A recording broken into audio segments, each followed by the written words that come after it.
the metabolism speed doesn't really change that much. So it stays relatively the same until the age of like 70 or 80. No way. Then it does decline quite a lot. But I think that what changes the most is probably like levels of physical activity. Exercise doesn't burn that many calories actually. The biggest difference is probably the non-exercise activity thermogenesis. So this is the kind of fidgeting and moving around. So children, they're almost never still. They're always moving, whereas adults are more like calm and sitting. Siim Land is an 8-time best-selling author, speaker, and biohacker. His work combines ancient wisdom with modern science to help individuals achieve peak physical and mental well-being. After the age of 25, usually that's where you can't get away with everything anymore. In your 30s, it would be probably very useful to start tracking these biomarkers like on an annual basis, because that's a time where your kind of youth, like the Goldilocks zone of where you can eat whatever and do whatever, has passed. For bone density and muscle mass, I think it would be useful for people to do a DEXA scan at least in their 40s, because low muscle mass and low bone density is a risk factor for mortality in people who are like 70 years old or above. But how much control, if any, do we have on our genetics? Well, the reason. All right. Well, thank you for being here. This is a subject I'm very interested in. I love the space of health, longevity, and biohacking. Yeah, my pleasure. So really excited to have this conversation and learn more from the expert that you are in this field. And yeah, just really curious, like when did your interest in longevity begin and what inspired it? Yeah, like I was into health and fitness after high school. So I was doing some weightlifting in high school, and I got more into health when I was, just continuously learning about mostly bodybuilding and weightlifting, and I just wanted to, like take preventive health more seriously, because or at least like the rationale in my head or the thought process was that my grandfather died to cancer when he was 36 back in the 80s. Wow. So I don't have any like good genes in my family. A lot of his brothers also died to like some of thrombosis. So like I didn't have like any, or I don't have any good genes for longevity apparently. So I'm most interested in about like preventive health and just doing it for myself, kind of like all the information or everything I share about is something that I preach myself or practice myself as well, and I like kind of update my ideas all the time as well as the research kind of develops, and that's where I mostly started to create content as well about initially some of like very simple things like nutrition and exercise and sleep and those things, and That's so eventually cool.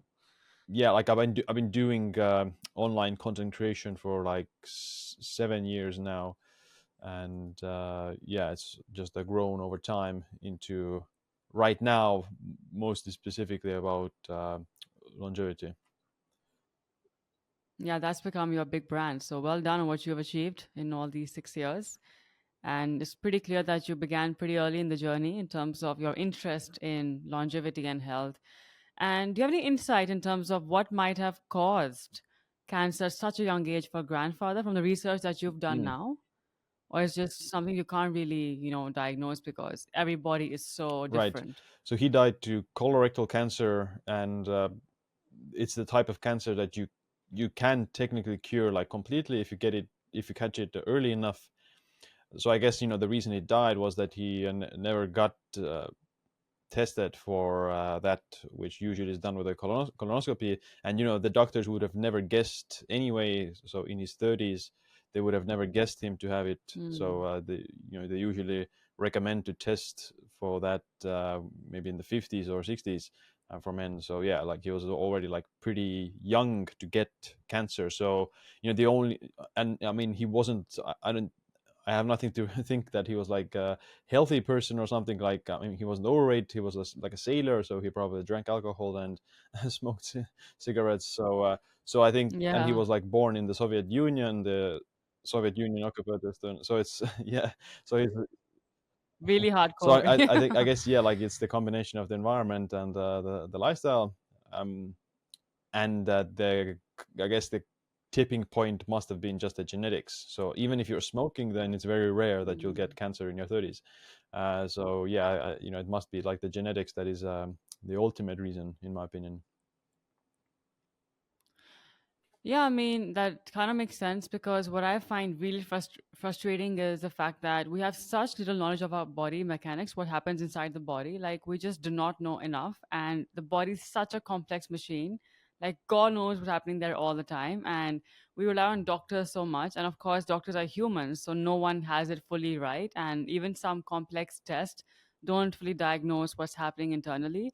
So, what do you think are like some key indices as you keep checking about yourself and seeing that things are on track? Like, what would you keep measuring to make sure that if this is fine, I'm pretty much largely Mhm. okay?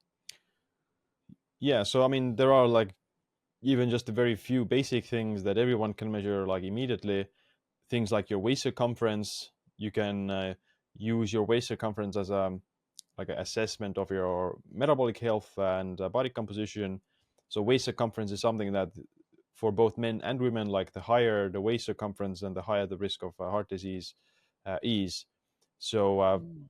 for men, the like lowest risk category, something like, I need to make sure I get the number correct, but it's, I can quickly check, but it's something like 95 centimeters for men or 85 centimeters, and for women it's 75 or something like that.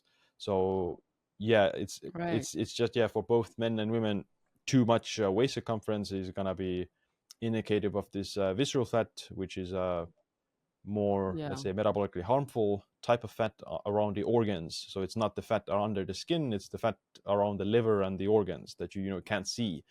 And if you have like a big belly, then that is Exactly. a typical sign of this visceral fat. So that's what you can just do right now for everyone that's listening as well. And then besides that, there's things like the kind of standard blood panel that you can get from your doctor or from some sort of a clinic.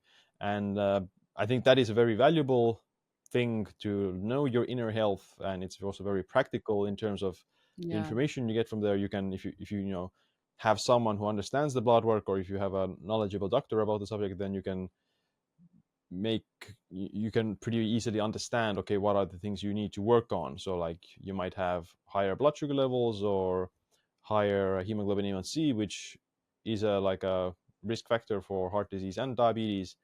So there are things you can do based on the blood work results. So Yeah. some of the other clinically relevant biomarkers like cholesterol, triglycerides, inflammation, blood cell count, sex hormones, kidney function, liver markers. So there's obviously like hundreds of markers that you could measure, uh, and I like to call it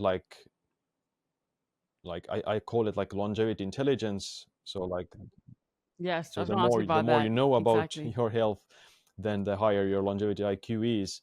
And but you can all, of course, take it too far. Like you could just, yeah, do a lot of tests. I think I do that because I'm pretty obsessed with my health as well. And very often I get blood tests. Like the guy just comes home, takes my sample, and I will get like key indices like, obviously hemoglobin, iron, vitamin D, B12, liver, kidney functions, and fasting, glucose, all those things.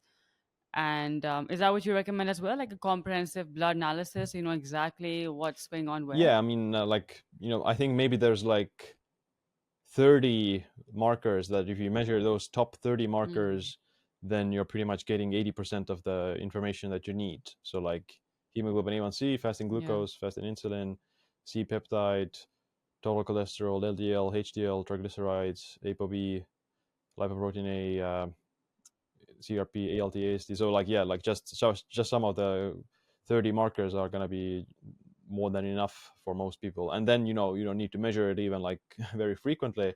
So I think for a health enthusiast, some sort of a biohacker or a health optimization person, then once a year is yeah, already good enough for most people. So unless you're doing a lot of like experiments, or unless you have something that is very like critically dangerous or something, and you need to like track it more often, then yeah, like more than once a week might not be Wow. like necessary.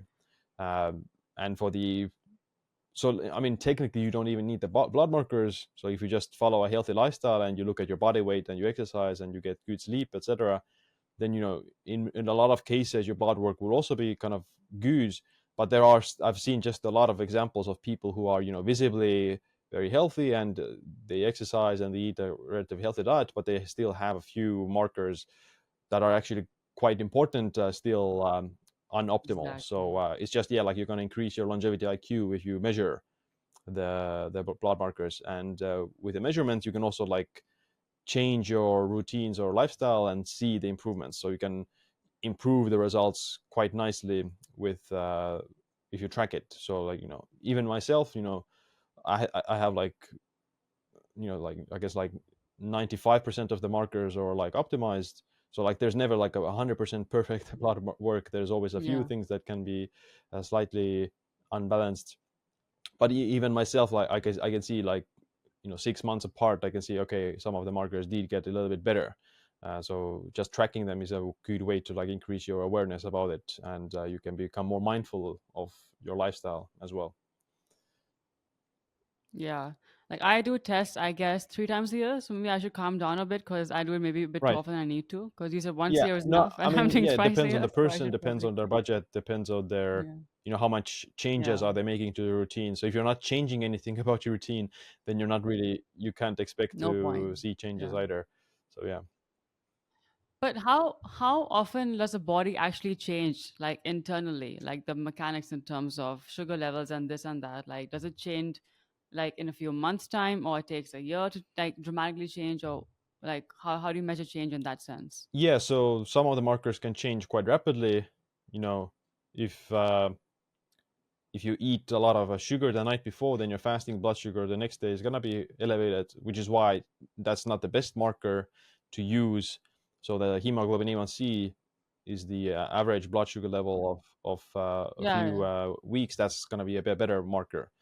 And with cholesterol, for example, you can also move that marker quite a lot based on the diet. And so even things like your testosterone levels can fluctuate quite a lot depending on how much you slept. So yeah, like the tests aren't perfect, but Yeah, I meant like more longer lasting changes because of course glucose will show immediately, right? You have a burger, you have some fries and Coke, then boom, like your sugar it skyrockets up. I'm saying like in terms of like when you say have diet changes and then you're supposed to see changes but they don't happen. Like when do those results show mhm. ideally? Is there a marker or is very subjective for each person? Yeah, I think it can change a lot, or it depends a lot on the situation and the marker and the person, so, and the degree of Yeah, the change.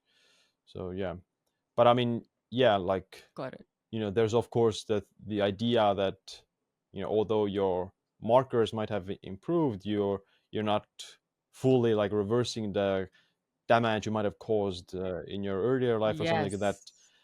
Which I think that is true to a certain extent. So if you got diagnosed with type 2 diabetes when you were 20 or 30, then yes, your like prognosis for life expectancy is also going to be different compared to not having diagnosed with diabetes before. But I think, yeah, like if you just eat a little bit of, I mean, everyone had a bad diet when they were a child. So like, I ate ramen Yeah. noodles and ketchup as my lunch as a child. And so I mean, I didn't have like any some sort of a healthy diet as a child. I had like a regular normal person diet, like minced meat and macaroni and Yeah. those kind of things, Yeah. and All the yummy Lay's stuff. potato chips. So those things. And I think if you're, and that's the point, that everyone did it when they were in their teenage years, and even 20s. People had worse diets usually. So in those ages, I think unless you got diagnosed with actual diabetes or something else, then it's completely like reversible in my opinion. So yeah, no one will so like in very rare cases it's more like irreversible. So if you're like clinically obese or with diabetes, then yeah, the damage is more harmful or long term. What's really funny is that many people get away with having complete like shit all their lives, like smoking, alcohol, like junk food, and they're just like fine, like no health issues. I'm just Mm. like it just shows how complex things are that we really underestimate because everybody's so Mm. radically different, and it's very hard to tell like what will affect you. So it's just like very random in a Yeah, way. Yeah, I how this mean, stuff that's just, works? I think that the genetics has a huge role. So, there's like two camps of people. They think that genetics is everything, and some people who say that genetics isn't that important. So I think like the answer is in the middle. Like genetics has a very big effect on your health and how long you're going to live, but it's not going to be your destiny either. So when you look at the centenarians, the longest living people, then their lifestyle isn't that much different from their peers. So they eat the same diet typically as their neighbors. They have similar lifestyles. So they're just regular people like our parents. They just have good genetics that uh, protect them against heart disease or diabetes or Alzheimer's or cancer or something like that, some genetic factors that reduce the risk of these chronic diseases. And most of it probably comes down to the regulation of certain like biomarkers. So like their insulin sensitivity is slightly better, so their blood sugar is more normal, or they produce less Okay. cholesterol, or they clear the cholesterol better, or so, whatever it is. They think there's like hundreds of genes or thousands of genes that affect longevity in humans. So there's no single gene that explains it, and some of the genes reduce their speed of biological aging, so they maintain this younger epigenetic phenotype, if that makes sense. So the Yeah. genetics is very powerful, and if you had long living parents or grandparents, then they find that these people also have up to like a 60% reduced risk of heart disease, just because their parents lived to the age of 100, for example. So genetics is like kind of unfair advantage, but you never know actually how good your genetics are. So like even Exactly. I was gonna yeah, ask you, even if like, your parents live to the age of 100, chances are you might not live it. Even if you have, so you don't know if you got those same genes, because there's always like random variations and mutations in the genome from generations. So even if your parents lived to the age of 100, you never know if you are going to live it either until you actually make it. So I think that's why you should always like try to have a good lifestyle and good diet and exercise yeah, routine, so that you don't want to rely on the genetics. for sure. But how much control, if any, do we have on our genetics? Yeah, I mean, so your lifestyle certainly controls the expression of the genes. So even if you have certain Gene. bad genes, then it doesn't mean that you're going to get some chronic disease or that you're going to die shorter. um, so for example, yeah, like things like heart disease genetics. So just having the gene doesn't mean that you're going to get it. So there's always, again, like some sort of a biomarker that gets unbalanced because of the gene and the lifestyle. So the lifestyle or a bad diet still needs to be there for that gene to get expressed more, and then um, But is there like a percentage of control we have on these things, or not really? well, they think that like longevity or like, yeah, life expectancy is determined by 80% lifestyle and 20% genetics. Well, that's what, like, some Ah, people say, but the reality is, yeah, depends a lot on the particular gene and the person. So yeah. Because I read this book. Are you familiar with the work of Bruce mm, Lipton? yeah. Biology of belief. And in that, from what I understood, it's all about like he introduced this topic called epigenetics, which is all about like what you believe in. If you believe, your genes are working great, then you frame your biology by your beliefs. Like, what do you say about that? Yeah, so there is some research about optimism and longevity. So they find that the centenarians are more optimistic, and that optimistic people tend to live longer as well. Again, like, is it working through Mm, some sort of genetic expression is hard to tell, but if you're more optimistic, then you're more likely to make healthier decisions with your diet. You're more likely to exercise and more likely to have positive emotions that do affect your physical health as yeah, well. And poor mental health and things like depression or anxiety and those things, they can influence your physical health in a negative way as well, exactly. by reducing sleep quality and making you make poor lifestyle decisions and make you more likely to do substance abuse or whatever it is.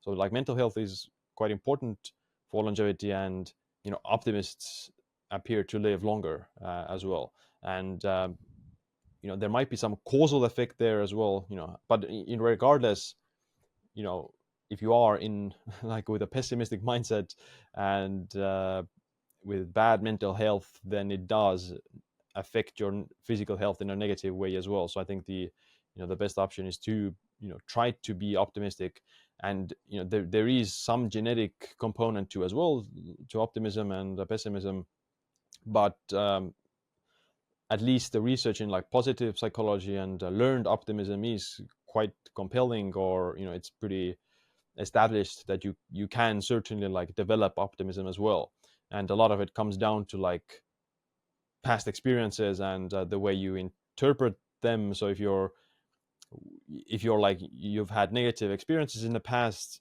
whatever they may be, then you're drawing like experience from there, which then influences your future behavior. So you're always like in this vicious loop of pessimism or negativity, which you can Yeah. change with like your beliefs, or your like, I think it's more important to like, it depends again on the person. Like some people might have some very serious traumas or something like that they might need some more professional help. But I mean, Help. if you're Yeah. just Yeah. something else, like you've just tried to lose weight and you never did it, then if you believe that you're not able to do it, then yeah, you're going to just revert back to the same habits. You're gonna, okay, I'm not gonna lose the weight, so I might as well just eat ice cream or whatever it is. So yeah, it's yeah, quite interesting. It is. I love that you say this because I really feel we underestimate the impact of our emotional health on aging and longevity, which is, I think, so key.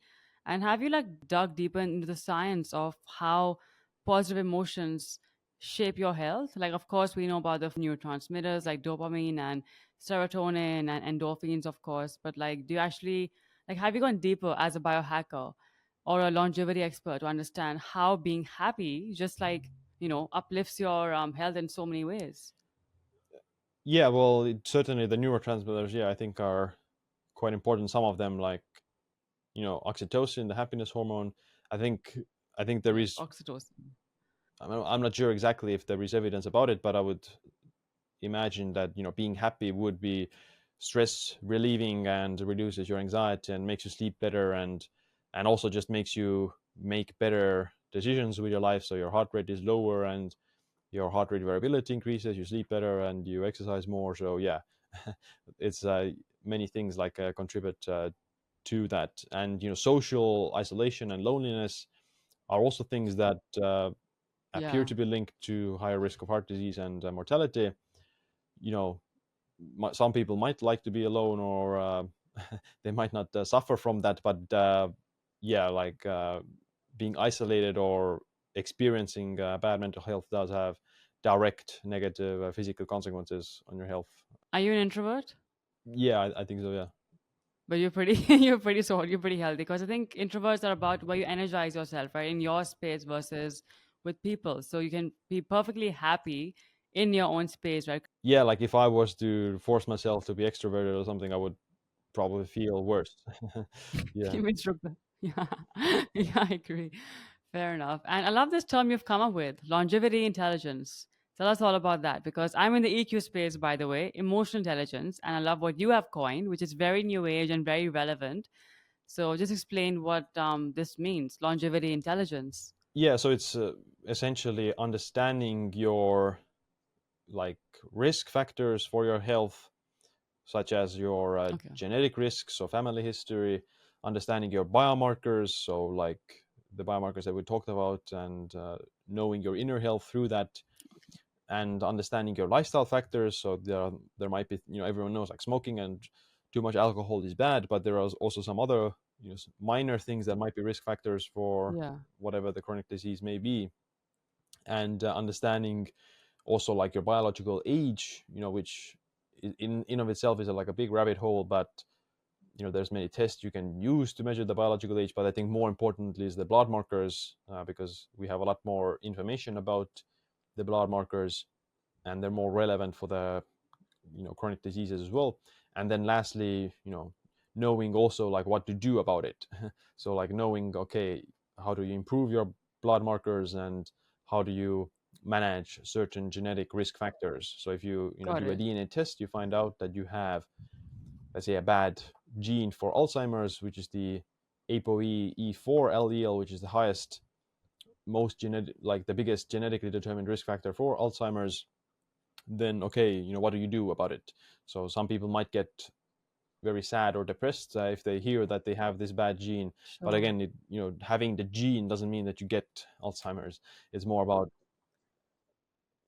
yeah, it's more about like you have a higher risk, but there are ways you can adjust your lifestyle to reduce the risk.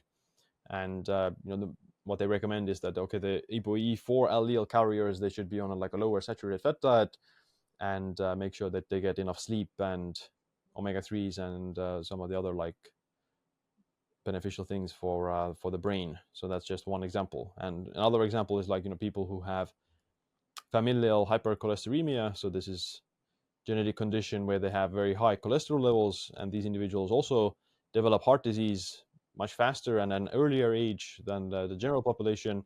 Yeah. So you can do things with your diet and lifestyle, and even like you can use certain pharmaceuticals that reduce the cholesterol levels to normal, and that has been shown to also reduce the risk of cardiac events in the future. So there's many things you can do, but the key is that you actually need to know, because if you just walk through life, you don't know if you have some sort of a genetic condition. And likewise, like you can walk through life with cancer as well and not know about it. And so Not, yeah, if my grandfather had done a colonoscopy when he was 30 years old, then might have been they might have detected some of these polyps in the colon, and they might have been able to remove it, and he would have survived. So but wow. he was an anomaly in that case, that he was so young. So no one ever thought that it would be even reasonable to do a colonoscopy on him at his age. So yeah, just an example. Yeah, makes sense. So, would you recommend like, is there like a certain age where people should start developing or leveraging their LQ, longevity intelligence? Like, when should they Hmm. start this stuff? Well, I think learning about it should start, I think as soon as possible, or I think Yeah. some of the basics. So like I think children already should learn about the diet and importance of sleep and physical activity, etc. So of course they don't need to start tracking their blood markers that early or something like that, but just kind of plant a seed for appreciating health and understanding what is health and what is healthy or not. Yeah. So I mean, we didn't learn that in school that much. They did. I think everyone kind of knows the basics. Don't eat too much sugar or fried foods, or try to get some exercise and sleep. But I think people don't. I guess they don't fully grasp some of the concepts. So Yeah, they don't. trying to start with those basics as soon as possible.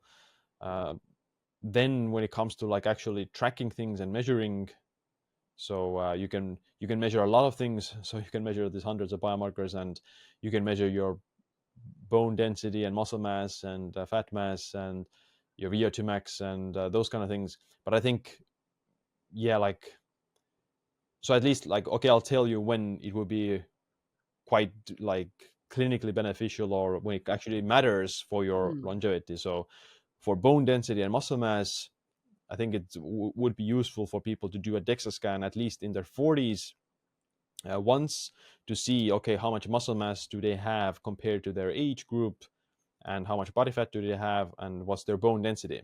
Because low muscle mass and low bone density is a risk factor for mortality in people who are like 70 years old or above.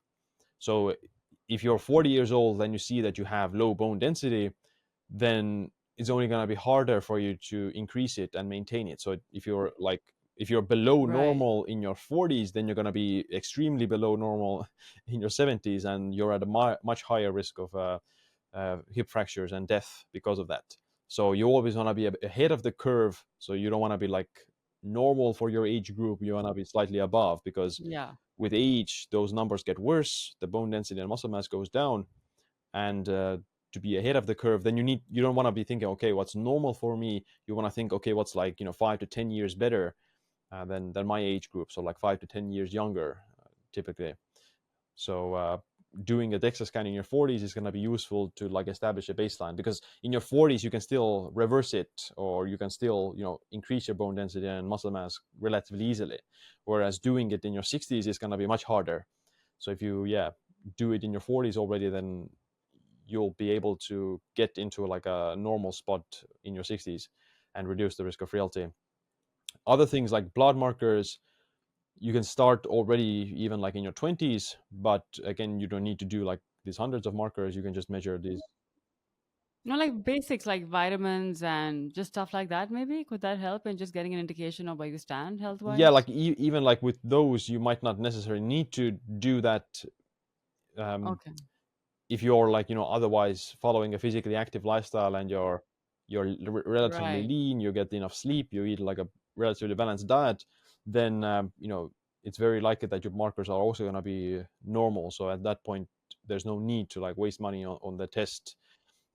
But even then, like, you know, if your diet is somewhat suboptimal, you have some, let's say, problems you're struggling with related to energy or mood or some aspects of you know, whatever the issue may be, then it is worthwhile to test and see. Now, when it comes to like preventive health, then I think in your 30s it would be probably very useful to start tracking these blood markers like on an annual basis, because that's a time where your kind of youth, like the Goldilocks zone of where you can eat whatever and do whatever, has passed. So like, you know, after the age of 25, usually that's where you can't get away with everything anymore. So you need to maybe start tracking things a bit more, you know, regularly. So like once a year, maybe, I think is a good idea to track your blood markers at least.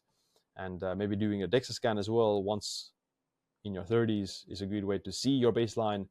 And then, you know, again, doing it then in 5 or 10 years again to see how it goes after your 30s. So yeah. And when it comes to more like advanced medical screening, like, you know, the colonoscopy or the coronary artery calcification test or something, then those are usually recommended for people in their 50s. But if you're tracking your blood markers and your blood markers are normal all throughout your 30s and 40s, then you don't have any, you know, reason to think that there's Yeah. some early heart disease or cancer either. Got it. Yeah, so you mentioned about how, you know, kids grow up with like really unhealthy food and we just like binge. And I feel like this field of yours is just so discipline dominant because instant gratification rules our world. We love temptations here and there. It's very hard to resist in the moment. And this field, of course, is, you know, long term. You deny yourself of cheap pleasures right now to live a healthier life, and that's where, you know, patience comes in, right? And is it true that you can get away with stuff for the first half of your life? Because I think in our part of the world, like India and Asia, at least in India, like people don't take their health seriously until they hit mid 30s 40s. Oh, now we're like getting older, now let's start cutting on, you know, like the extra fats and the unhealthy foods and fried foods or whatever. So is it true, or we have a myth that we can just like eat shit and just we'll be fine until we hit a certain age? Like, what do you think about that? um, no, I think that when there are just certain things that change with age. The body metabolizes when you're younger. Yeah, well, they find that the metabolism speed doesn't really change that much, so it stays relatively the same until the age of uh, like 70 or 80. Then it does No decline way. quite a lot. But I think that what changes the most is probably like levels of physical activity. Uh, so uh, so when you're younger, you are just more physically active, and you're just and this Damn, that doesn't makes sense. really even relate to exercise. You know, adults might exercise as well, and exercise doesn't burn that many calories actually.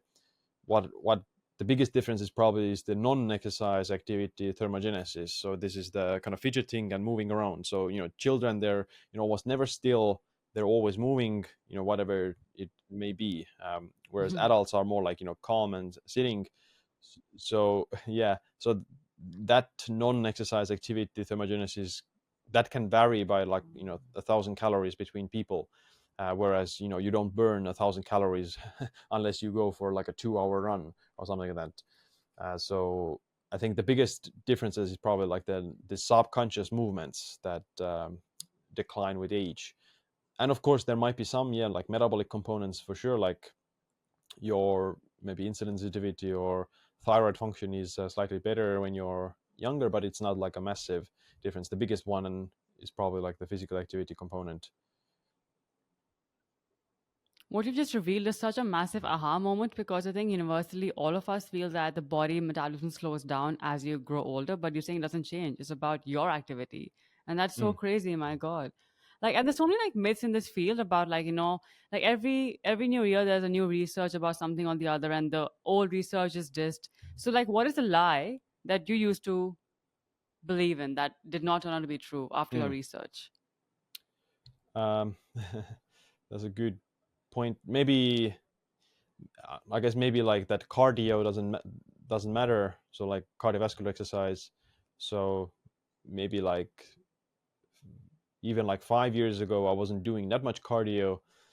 Uh, Not that I think it was useless, but I think it was. I thought it was unnecessary for like health. That if you just do weightlifting and resistance training, then you're just as long as you're lean, it doesn't matter. I thought that cardio was only for burning calories and That's me. I still have the same belief. Oh my God, I'm well, it's wrong. just that that so there's like two components for longevity. There's muscle mass and muscle strength, and there's cardiovascular Right. cardiorespiratory fitness. So this is your aerobic capacity, and there's just a lot of studies, or I guess it's always been the case. It's just that I've stumbled upon more of these studies, or I've searched for more of these studies that show that the cardiorespiratory fitness and VO2 max are very big predictors of longevity, and almost in a linear fashion, that the higher your VO2 max and Mm. cardiorespiratory fitness, the lower your risk of mortality is.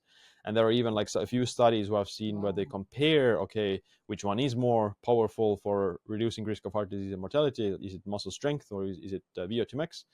And they find that the VO2 max is more linked to longevity. So obviously you want to do both. So if you combine them both together, you get more benefits than either alone. But head to head, the VO2 max is even better than muscle strength. Uh, but you want to ideally do both together. So that's what I've been, implementing myself as well for the last few years. That I'm doing both, and trying to like Cardio and yeah, weights I together? still lift weights, and I still do cardio as well. So rather than thinking of I'm going to specialize in one, you should think about like a generalist perspective for fitness. So you don't want to be just strong, or you don't Ah, want to be just like a long endurance runner. You want to have both, decent levels of both, because yeah, like longevity isn't about being super advanced in one field. It's about being decent and above average in like both of them. really interesting. So this includes, or this could include, like being sporty, like athletics, calisthenics, weight training, cardio, everything, right? Yeah, so like I said, A muscle good strength mixture. and the Mhm. VO2 max are the big Yeah. two big components of like longevity from a physical fitness standpoint. And yeah, you can achieve muscle strength with a lot of different kinds of resistance training, so like weightlifting or calisthenics or kettlebells or whatever it is.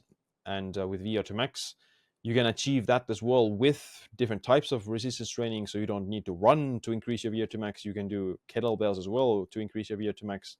You can do cycling or swimming or soccer or whatever it is, any athletic sports. uh, but yeah, for the VO2 max, you need some sort of cardiorespiratory or cardiovascular exercise. Makes sense. What are like some absolute non-negotiables for optimal health and increasing your lifespan? Any ones that we're not so commonly aware of? Of course, you know about sleep and diet and exercise, but like any ones that we don't know of that are not so mainstream, but are really non-negotiable for optimal health?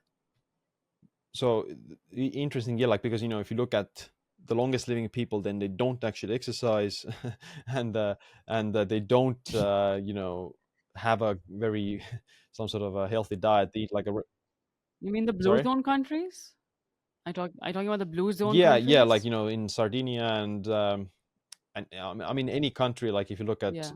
certain areas in the US or whatever country it is, UK, then they don't exercise and they don't have a very different diet than their peers, but they do have some sort of let's say like a purpose in life, or some sort, even like, yeah, they have social tight, like close social relationships. So I think that is quite important or underrated. And I think to live to 100, you need some luck as well. And because let's say if you For do, sure. fall in your 80s, and there's no one around you that could, call the ambulance or something, then you might die. Whereas if you have someone in the house, they can just call the ambulance, and then you live, and then you'll live another 20 years or whatever the example might be. So there are just fluke accidents that can happen, and you'll just die. Doesn't matter how good your genetics are. So if you want to, like, if you want to minimize the risk of dying to accidental causes, then there are things in your environment that you can do to minimize the risk. So that includes Yeah. having like a spouse or children or grandchildren around that can help you. They can remind you to take medications, or as well as you just provide like mental support. Yeah. No, I was asking more from the Mm. perspective of biohacking, like people who are in the space like yourself, and they know of unconventional hacks that may not be as available or known to people who don't have the access. So anything like that, besides the fundamentals of life, like being happy and optimistic, these are really key things. But like, of course, sleep is a big one, right? And some people are night owls, some are early risers. Is there one type that's better for the body naturally, in your view, or each to his own? Well, the research mostly supports that earlier chronotype. So morning people tend to have better health, and they have a reduced risk of heart disease and mortality. I guess the problem with this is that the evening people tend to be people who also have other unhealthy lifestyle habits. So they're more likely to stay up because of alcohol, or Or be on the devices late yeah, I night. mean, not Yeah. even that. It's just that people who go to bed late usually stay up late because they're drinking alcohol, or they're out at a bar or something like that. So No, what if people who are working like pilots or air hostesses or like people who are working late, like yeah, so even those that's the kinds of problem. Like, we night don't know owls? if it applies to those people either, as well. So it might apply. All So the right. the data might be like hazed because of this unhealthy user bias, quote unquote, that the evening people are more likely to Ah, very usually be interesting. unhealthier, and the morning people are the ones who wake up and go for a morning jog, and and those kind of things. So that kind of just skews the data. So we don't know if it's like a causal link. It might be just a correlation. uh, Mm. but I think that humans are supposed to be more earlier. So there are some differences in chronotypes, but the differences maybe vary by 30 minutes or maybe a few hours. But if your like bedtime is 4 a.m. and you wake up at like 1 p.m., then that's unnatural. And Melatonin gets like affected, everything else gets affected because sleep cycle and the natural sunlight, everything gets messed up. yeah, so Yeah, if that you but makes if you like sense. go to bed like at midnight, then that's probably fine. If you go to bed like 2 a.m., then it might be too late. But if you're Mm. going to bed later because of shift work and your work or something, then again you can still mitigate the damage by following other healthy lifestyle habits. uh, so like you kind of pay more attention to diet and exercise, and you still get enough amount of sleep. So the sleep regularity is more important as even than the duration even. So just going to bed around the same time is also like very important Yeah, for that. of course. What's your type? Are you in the 5 a.m. I know club? I'm like, I wake up usually 6 or 7. That's early, man. Still very Yeah, early. but yeah, I mean, that's like normal for me. Usually I go to bed like 10 p.m. Yeah, love that discipline. Walk us through your routine very briefly. Like, what do you do when you wake up? Yeah, so I wake up 6 or 7, somewhere between there. And after waking up, I'll go outside to get some light exposure and fresh air. So I'll like walk the dog as well for his toilet. And then after that, I'll come inside, make myself some tea and coffee, and I'll start working for a few hours on the computer. And around 10 a.m., I'll have like a pre workout protein shake. So it's like 30 grams of protein powder with some maybe fruits or some collagen and a cacao powder or something like Nice. that. Then I'll work a little bit as well for a few hours, and then I'll go to the gym. or I'll do cardio depending on the workout. I'll do exercise for an hour usually per day, and What time is that, that's Siim? like 1 to 2 Your p.m., workout? something in between there, afternoon. Okay, after breakfast and just before lunch, or Um, after well, I brunch, don't or have what is that? lunch or anything. I just have the Lunch. protein Okay. shake, All right. and then after the Protein. Yeah. workout, I'll have like a dinner at 4 to 5 p.m. And yeah, after the workout, I might have a sauna as well a few times a week. So 30 minutes in the sauna, and then I'll have the dinner, Love that. early dinner, and after that, I'll just wind down and maybe do some more work or something, or hang out with my wife, and yeah, then prepare for bed and go to sleep at 10 p.m.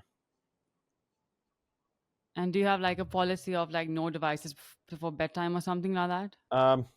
Yeah, well, I guess I'm not just not good at sticking to it, so I'll just I'll still It's hard. do something, or but I try to like minimize the light exposure, so I'll just wear like these blue blocking glasses, or I'll filter Yeah, it out with some app, something like that. makes sense. Um, what factors accelerate aging that people just underestimate? Yeah, I mean, I think the biggest one that accelerates aging is smoking. So it accelerates the both like the physical deterioration of the body, and it also accelerates atherosclerosis and neurodegeneration, and skin aging as well. Everything like accelerates from there. So it's because of, and the mechanism is that it's causes this oxidative stress and inflammation. So anything that causes chronic inflammation will accelerate aging as well. So chronic inflammation is Mm. one of the hallmarks of aging, one of the characteristics, and Yeah, I think it's measured by ESR, right? Is that correct? ESR, the blood test?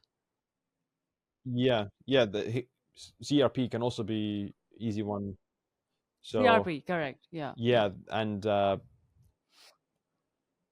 so like that the inflammation can come from like many things. It can come from the smoking, it can come from alcohol, it can come from junk food, it can come from obesity, it can Bad come food. from Yeah. sleep deprivation. Lack of Yeah, sleep sleep? deprivation, Yes, exactly. Yeah, sleep. house Exactly. mold, Yeah. some allergens. So a lot of things that can cause inflammation. So trying to keep the inflammation lower is important. And if you support your body's antioxidant defense system with exercise and good diet and sunlight and those things, then you're like better off by doing that. So you're like slowing down the or reducing the effects of inflammation on the body. And I think that certain like nutrient deficiencies and things like that can also accelerate like aging. So if you're deficient in like certain of these methyl donors like B12 and choline and those kind of things, then that promotes this. Yeah, like epigenetically, it's going to accelerate aging as well. So yeah, Hmm. certain like genetics, so like these poor methylators, they unless they don't make up for their lack of methylation, then they will experience higher risk of heart disease and accelerated aging because of that as well. So you need to support your methylation with certain supplements can do that, and certain foods as well contain them. But Is there any particular age that has the highest advantage of optimizing health? Like, is it 20s or 30s or younger than 20s? uh, Is there research on that at all that you've come across? yeah, well, I don't, I think I haven't found studies that okay, if you're super healthy in your 20s, how it's going to affect your life trajectory. It's because Mm. it's very hard to do in humans, and you can always mess it up. So Sure. even if you're like a super fit and athletic in your 20s, you might still fall off the wagon later in life. So so I guess that's the reason no one should think of it as yeah, like a end goal. So like okay, I've optimized my biomarkers and that's it. So it's always like a continuous process, so it's never finished. So unless you want to give up, then it's Yeah, I never agree. finished. So that's why, yeah, like and it doesn't matter when you start, so you can always see improvements, and they can find that even if you adopt Mm. these healthy lifestyle principles, even in your like 60s and 70s, you can still add quite a lot of years to your life expectancy. So even if you start late, then you might still see a lot of potential gains. And in Wow. some ways, like so again, depends on how bad you were before. So like if you're again diabetic and obese in your 20s and 30s, then it's going to be much harder to make up for it. But if you're like a regular person who's they're not like super fit or anything like that, and they eat like a regular diet, then and then you start to be like more optimized in your 50s, for example, then you might, some would say that you might be better off than the person who is always like super optimized starting from their 20s, uh, because there is some wear and tear to the body as well. So if you're like always exercising and always breaking Of down your course. body and not completely recovering, then you might shorten the maximum life expectancy. Whereas if you start to exercise and be super on point in your 50s, then your wear and tear is going to be slightly postponed. But that again depends on how much wear and tear did you do before that with the other lifestyle habits. So it's very like complicated answer. But there is such a thing as it's never too Mm. late, because what you said is very reassuring. You can start in your mid 50s and still, just like compensate for the years you've had before that weren't perhaps too healthy. That's pretty reassuring. Yeah, thank you for Yeah, I reminding mean, us there's of a that. good story of this runner, Orville Rogers, who got diagnosed with heart disease in his 50s, and he started running, and then he lived to the age of 110, and he like broke the world record Oh, for like a 100-meter or 60-meter sprint for the 100-year-old age group. So so that's he lived with insane. heart disease for 50 years, and he didn't exercise before, and he started doing it in his 50s. So yeah, it kind of goes to show that yeah, you can pretty That's much wild. Wow. beat the odds. So, geographically speaking, which countries do you think have nailed it in terms of having a really healthy overall lifestyle? Yeah, so depends. Yeah, like it's hard to say from the life expectancy data. Then things like Hong Kong and Macau have the highest life expectancy in the world. Um, I would not think they were healthy yeah, well, countries. I don't that's know. this. First of all, they're very small, and there's like some other like confounding variables that can affect those results. So like, What about like Finland, Norway, mm. Sweden? Aren't Yeah, they well, like with Hong Kong and this Macau, those things they have Mediterranean? like this, lag, like a jet lag, kind of in their data that, they had the old population, old generation who grew up with their traditional foods and also somewhat of like a lower calorie intakes, etc., lower body weights. So those people are reaching their age of 100 right now, whereas the young Right. generation in Hong Kong is again more westernized, and they're going to probably have a shorter life expectancy because of their chronic diseases that they'll get in decades. So these things take decades to like fully mature in the data. But Yeah. traditionally the kind of longevity hotspots are Mediterranean countries, Spain, Italy, Greece. Japan, Yes. of course, is very known for its health. So I think probably the best role model for health is Japan, because they have like a health culture. It's in the culture, and because I mean in Spain and Italy, like they're known for long longer life and reduced heart disease, but again they don't have like some sort of a special health culture. Like they stay up late, they drink wine, and they don't have breakfast, and they eat like very late dinners. So there's Mm. some things that can maybe affect those results. So maybe the socializing is very important, maybe the sunlight is important, maybe they're walking everywhere, that is important. So yeah, it's hard to say like if Yeah. if that would be the best role model. The best role model would be probably Japan, because they're doing the companies in the morning, they're doing the calisthenics, and they're eating small meals, and those things. um, Sure.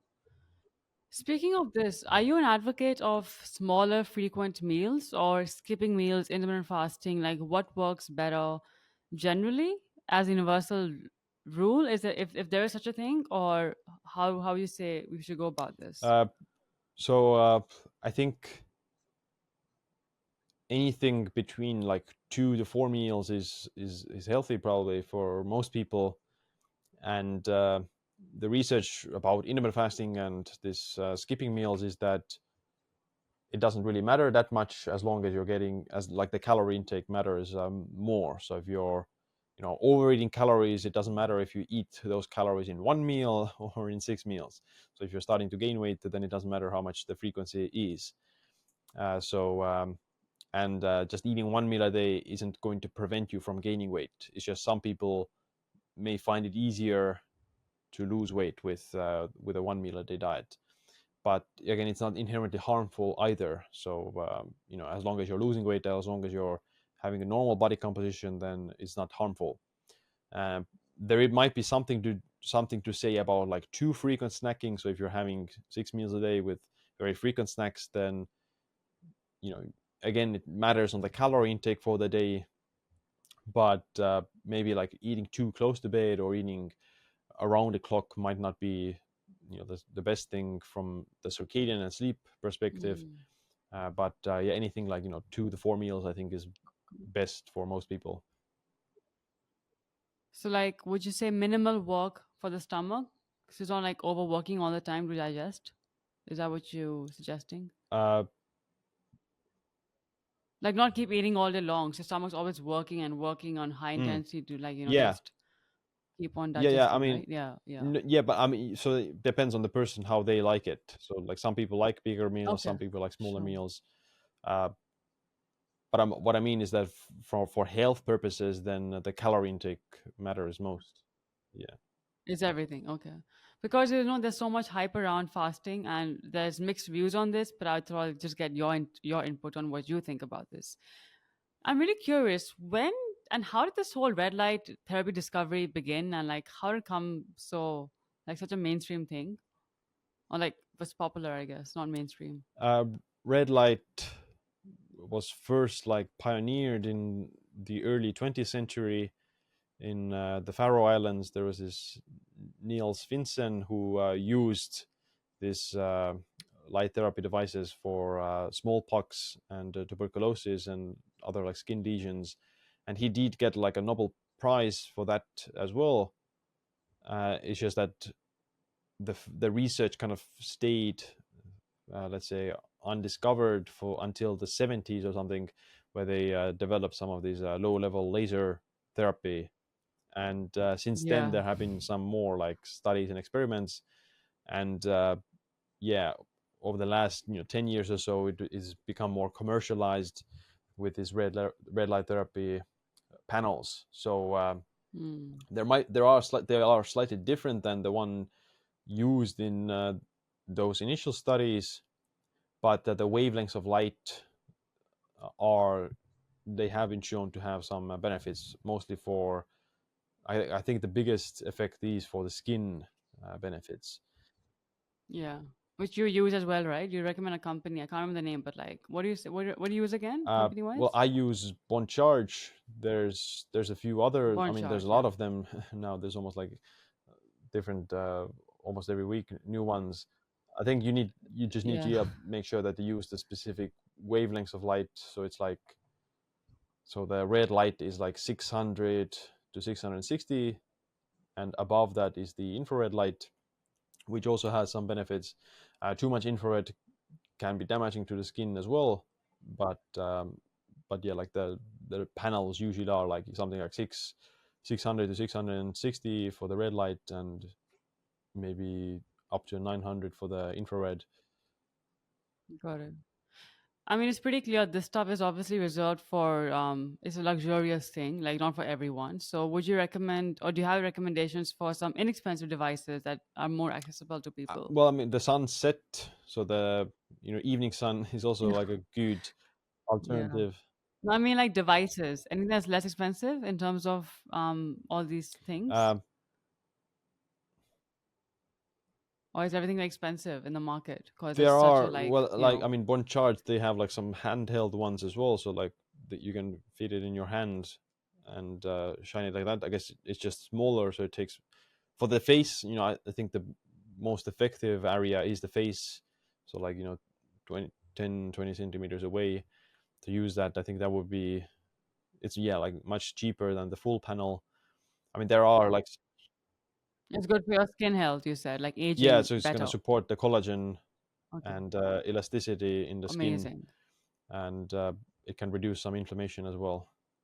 But but Cool. that's the biggest benefit. So there are like some other research as well about physical performance and joint pain, and even like eye macular degeneration, hair growth potentially, and those things as well. But the most compelling so far is about skin health and wrinkles, fine lines. Cool. And you mentioned the natural hack, of course, is evening sunlight. That's the best hack Yeah, out so I there, mean the right? difference is that the evening sunset, so the wavelength is the same, so it's the same like 660 nanometers. The difference is that the sun is so far away that so that so it's hard to say, okay, what's the therapeutic dose there. But I do think the sunset is healthy uh, for many other reasons as well, Got and I it. do think that it probably supports the skin health as well. You just might need to get the sunset for like an hour or 2 hours, something like Makes sense. Cool. How would you describe an epic being since you're on the Becoming an Epic Being podcast? that. Epic being, I